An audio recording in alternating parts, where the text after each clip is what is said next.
The necessity of thinking for oneself is crucially important.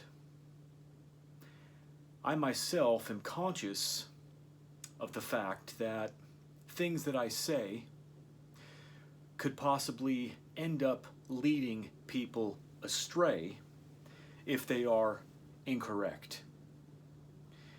And all I can say is that for those of us who are listening to anyone, who are reading anyone, we should always remain critical of all that we listen to, of all that we read.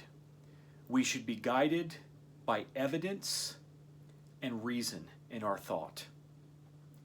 Don't be taken in by the personality.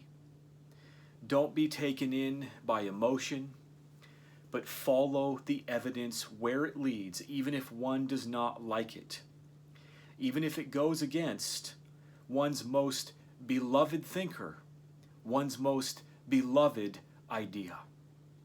What is important is that we are thinking for ourselves. But that doesn't mean that we simply adhere to a subjectivity. That means that we use criteria, we use intellectual standards to try to discern what is true, to discern what is accurate. Even thinkers at the highest levels of academic authority, of expertise, can in fact be in error if they make fundamental mistakes at the beginning. I think this happens all the time with Aristotelian thought. In other words, it happens all the time with those who are seeking to resist Aristotelian thought. Because it's one thing to provide a description of our beliefs.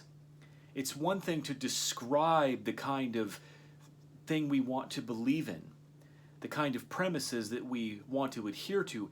It's another thing to demonstrate or to prove that those premises have authority. There is a very big difference between these two. And I think a great deal of people approach the world through description. They get rid of positions they don't like through description, not through refutation. And we should learn to refute instead of negatively describe something. Instead of using a derogation against a position, we should seek to refute a position with evidence and reason. It's much more difficult to refute something than it is to simply classify it negatively and say that one does not like it. But I think a great many of weak thinkers fall into the category of merely negatively characterizing a position they don't like and then rejecting it through that negative characterization, which does not comprise a refutation of the evidence or the logic of the position. So individuals are being locked in a form of self-deception.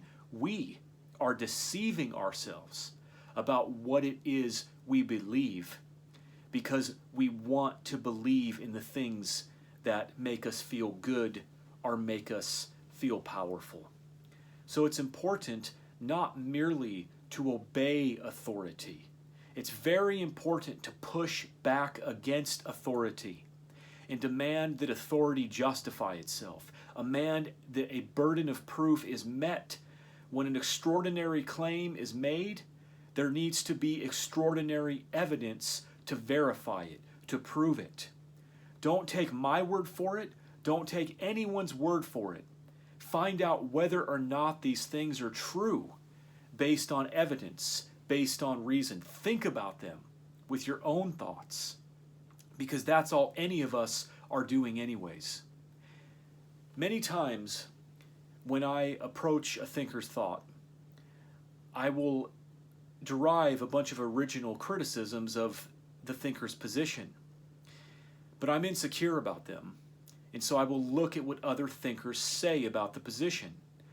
Oftentimes, I'm surprised to find out that I don't agree with these other thinkers who take a different approach because I see a flaw in their reasoning, there's a problem with evidence, and so I find myself departing from it, and I find oftentimes that my own thought on a position is stronger, though it might be more radical.